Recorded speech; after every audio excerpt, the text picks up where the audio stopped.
Hello everyone, welcome to this channel. Model degree college Sonpur तरफ guest faculty engagement पर एक advertisement notice आसी जाइए।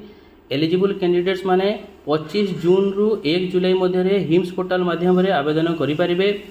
यही एंगेजमेंट पर एक वॉक इन इंटरव्यूर शेड्यूल जारी करा जाइए। डिफरेंट सब्जेक्ट जमीक आंथ्रोपोलॉजी, एजुकेशन, पॉलिटिकल साइंस पाई डेट है जुलाई 2, टाइम है सकाळ 10:30। ठीक से भाव में सोशियोलॉजी, इकोनॉमिक्स, मैथमेटिक्स जुलाई 3 तारीख, बोटानी, केमिस्ट्री, फिजिक्स जुलाई 4 तारीख। यही पोस्ट पर मिनिमम क्वालिफिकेशन है मास्टर डिग्री अति कम 55% आनीथिबा दरकार। जो कैंडिडेट मैंने इंटरव्यू देवाक जीवे से माने निज सहित निजर biodata, original certificate, marksheets, experience certificate एवं 2टी पासपोर्ट साइज फोटो नहीं निज साथी जीवे।